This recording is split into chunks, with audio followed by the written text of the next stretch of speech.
faculty, and whoever may be hiding in Sam's beard. On behalf of the class of 213, we are grateful for you to be in attendance tonight. My name is Tommy Koppelman, and I was asked to say a few words this evening.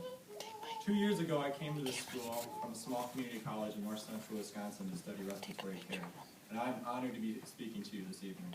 If you would have told me 2 years ago I'd be standing before this huge group of esteemed, distinguished group of men and women, I would have hoped to have written a better speech. Just kidding.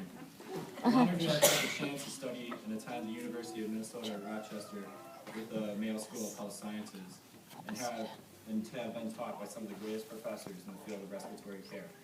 To our families and honored guests, I cannot tell you how hard we were pushed by our faculty, but they did this because they wanted to see us succeed. On behalf of the class of 2013, I want to tell you how honored we are. So thank you. To my classmates, I want to say thank you and congratulations. Guys, we finally made it. After all those late nights of studying up on the 10th floor of Stevens, those time-consuming case reports with Professor Steph's class, and those tests that made you want to cry after the second question, it has all paid off. We are finally finished. Who would have imagined this day would finally come, and we'd all be graduating?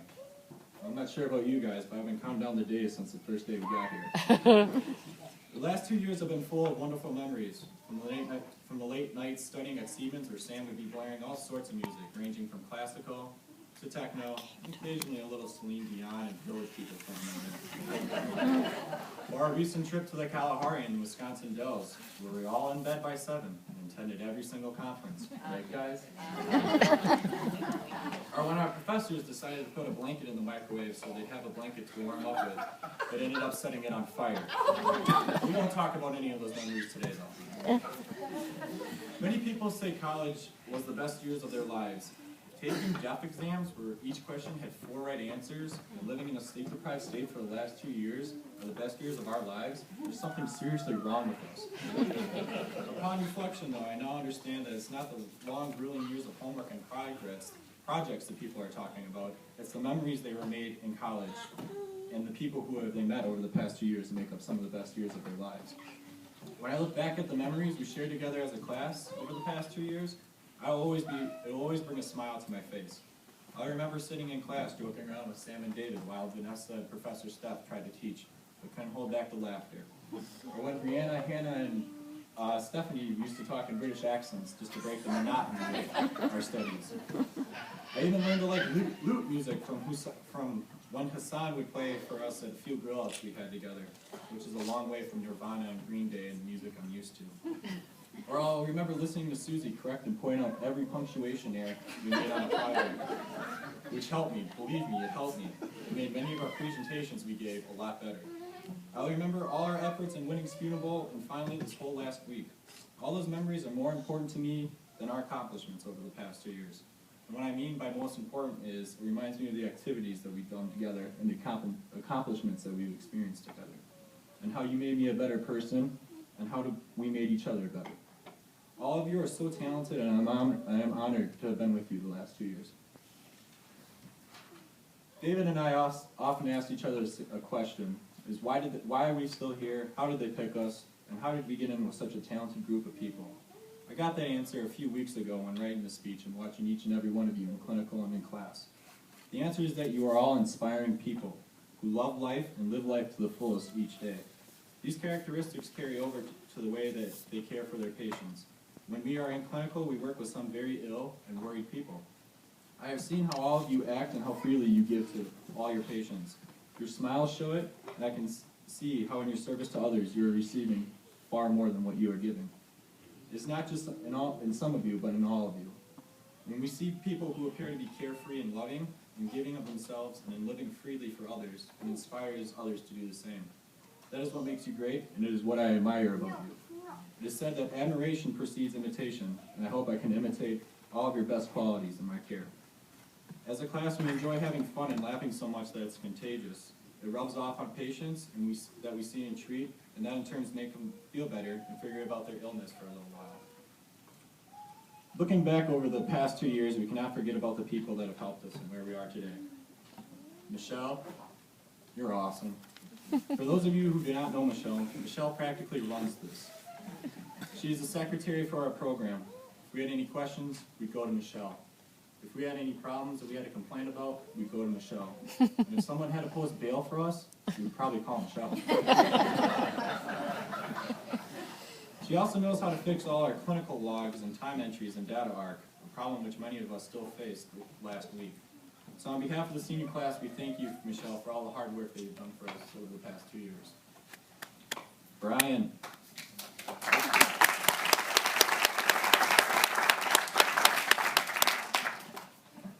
Brian, beat up. Brian is our clinical coordinator and lab instructor. Brian was always there for us to give us reassurance and make us believe that we could get through anything. And if he couldn't do that, he'd always make us laugh. Even on occasion, he'd join in some of our banter and antics, making for even better laughs and better memories. And for that, we thank you, Brian. Next is Holly Wren. Holly was our academic advisor and was always there making sure we were on track for this day.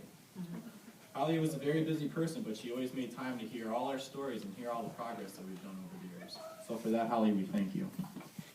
To Dr. Plevak and Dr. Finley, thank you for your teachings.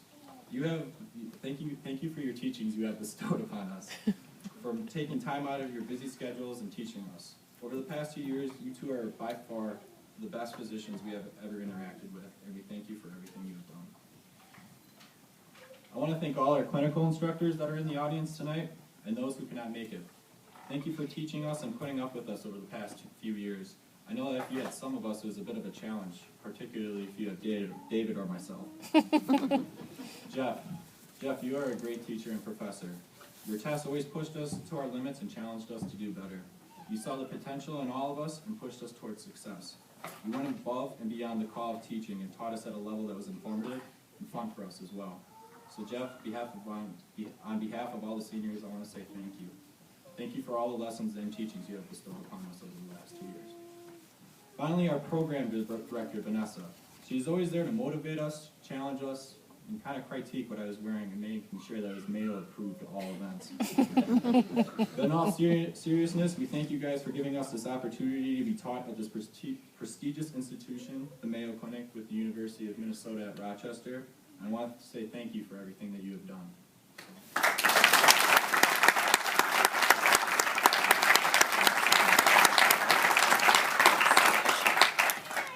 Now graduates, I don't know if you have said thank you to the most important people in our lives, our families, our friends, and our significant others. They're always there to support us and through thick and thin. They're also there to listen to us complain about how hard our weeks were and how awesome our weeks were. They're always there to give us reassurance and motivation and letting us test our newly found skills on them sometimes. We could not have done it without your support, so let's give them a big round of applause.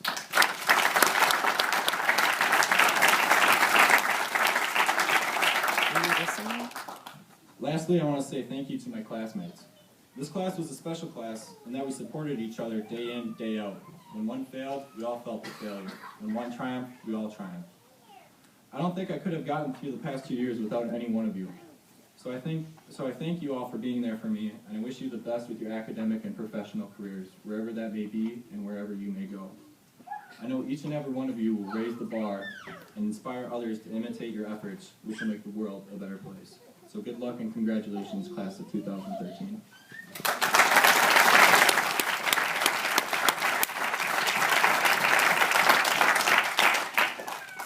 Now I'd like to introduce Samuel Anthony, who will be giving the graduation address. Sam?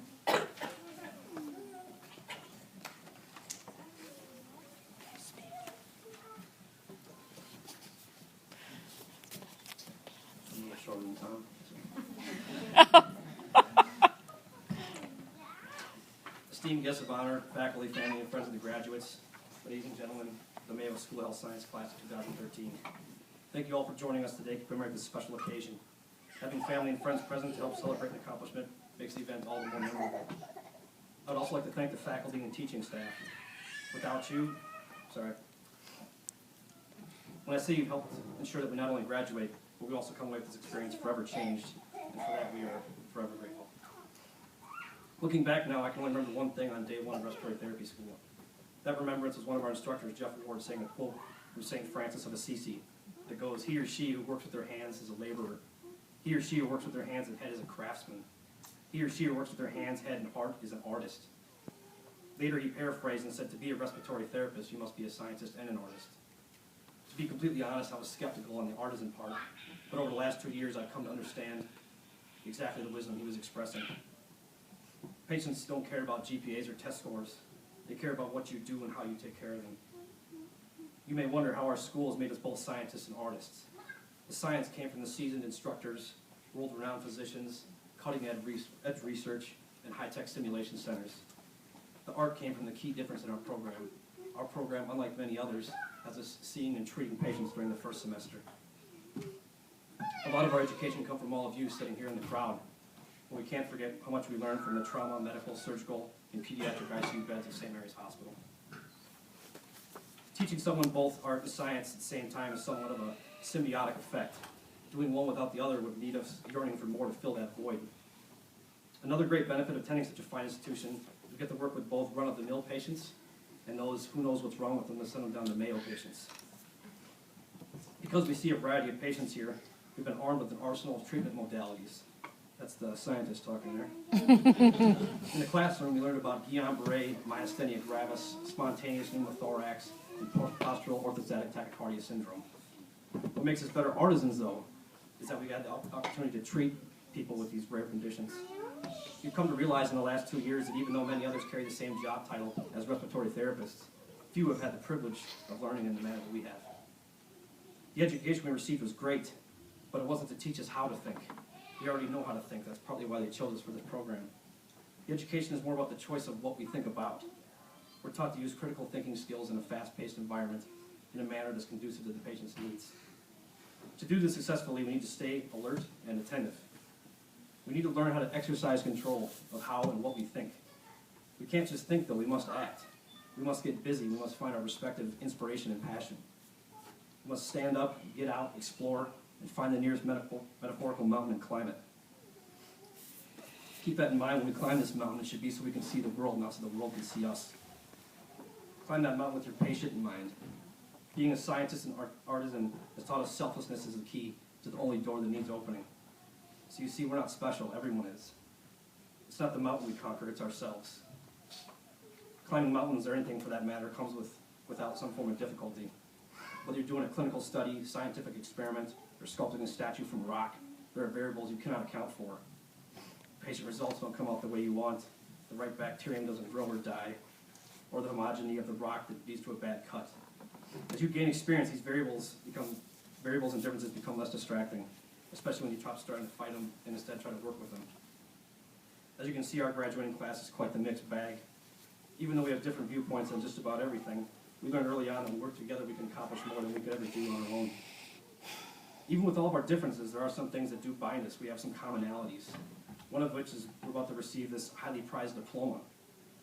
Most degrees of yesteryear were science and art-based, and the diploma itself was embodied with great calligraphy, kind of like an art piece in and of itself. Much like the diploma's evolution from Italian sheepskin to a rolled-up parchment, leather-bound, larger than this podium, it's finally morphed into the current standard that we know it to be. We too have evolved from people that wanted to help others but lack skills into learning how the body works, how the body fails, and how we can treat that failure. Even though we're receiving our diplomas, which signify the end of the journey, I implore you to make it the beginning of a new one, not just an ending. I hope we can see the diplomas not as golden tickets or middle-class place cards, but rather tickets to change the world around us. Use it as a tool to venture into something new or unexplained or otherwise out of reach. Do it for yourself, or even better, do it for those who cannot. I believe art and science originated from the drive to help others.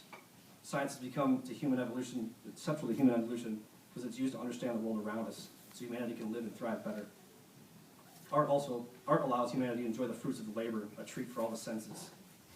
Another commonality we share is whether it's genetics or upbringing, we've all been hardwired to help others. Luckily, we've chosen a field in which we can use both art and science to achieve these goals. Helping others usually entails giving more of yourself than general tasks. It involves using your hands, your head, and your heart. As I've come to know you over the last few years, I understand none of us is here to collect a paycheck, but rather to alleviate suffering and prevent pain and loss. That's why we chose this field. That's why when the job gets tough, we'll persevere, because we realize we have a patient's life in our hands. We're doing work that is bigger than ourselves. These are the reasons we must be the best artists and scientists we can. In closing, to all of you sitting before me who received those degrees today, I applaud you. The world is full of limitless possibilities. Some of us will go on to more schooling. Some of us will be a respiratory therapist for the next 4 decades. Some may become a stay-at-home mom or dad next year. Either way, we must live our passion. Never stop learning, help others, and our lives will be filled with happiness. Congratulations.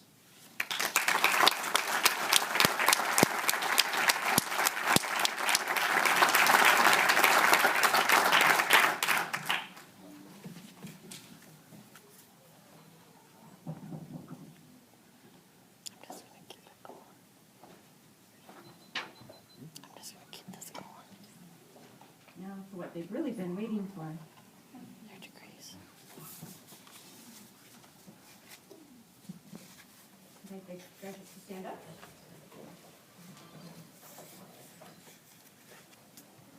Samuel Anthony.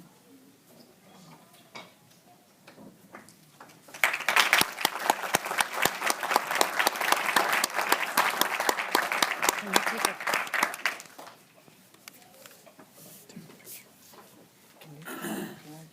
I have no clue, but we'll try. look into the screen so you know what I'm you're fine. Just do what you're doing. Stephanie Dickey.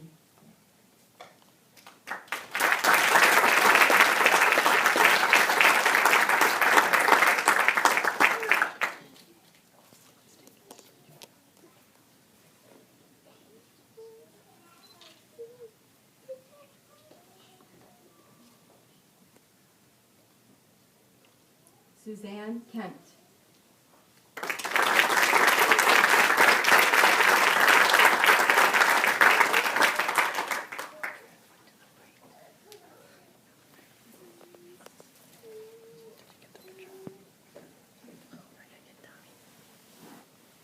Tommy Koppelman. Got a red flash on top.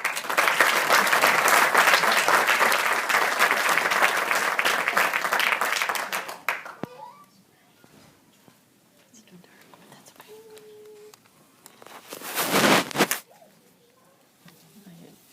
All you do is follow. Brianna It's supposed Miller. to, it's called videotaping. Videotaping.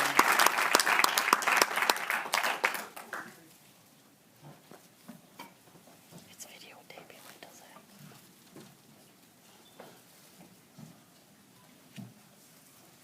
Brennan Olson. Can you take the camera off your lap? Can you take the camera off your lap?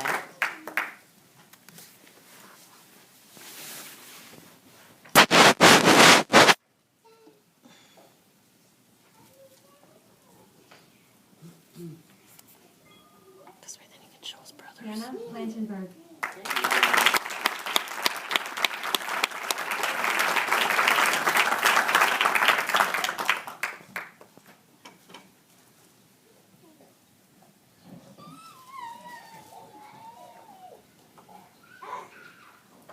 David White.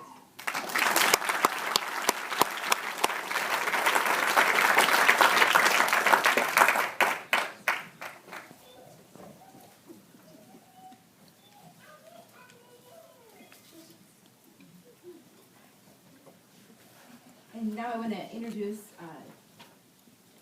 Dr. Dean Bender, or Claire Bender, Dr. Dean Claire Bender.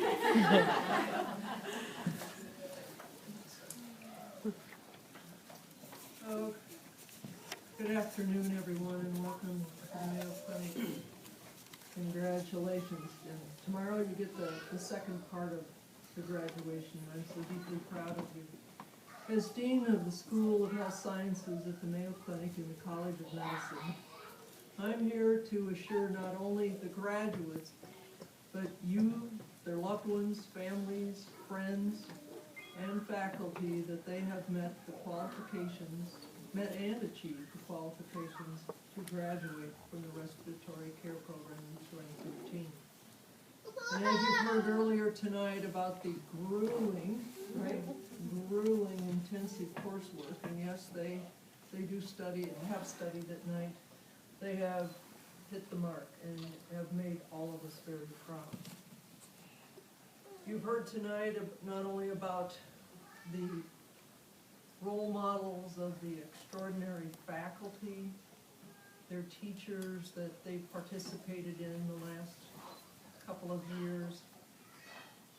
You as graduates tonight and tomorrow have been the beneficiaries not only of this superb program, but you've also been given a special gift. You've learned about the wonder of the individual patient. You've learned about the culture of the Mayo Clinic, how special it is and how special you have become. I hope you, each and every one of you have been sponges and just taken it all in, and I believe that you have. I'm going to challenge each and every one of you to do something for your program, your instructors, your physicians, and for the Mayo Clinic. And most importantly, you've been students. Now as you go forth, I want you to continue in that world of education, maybe not formally, but now I want you to think about teaching.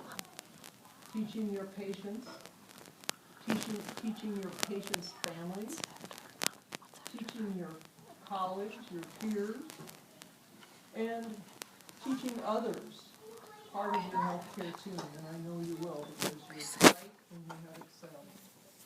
Congratulations. I hope I'll be able to see some of you tomorrow at the University of Minnesota Rochester graduation, which is a new and exciting era for all of us.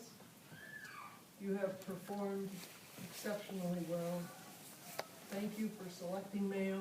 Thank you all for supporting these wonderful graduates. Thanks to the faculty, to the department, and to all of you for being with us on Friday afternoon. Have some fun tonight, too. Okay? All right, Vanessa, I think I'll turn it back to you. Thank you. Oh, that's sweet.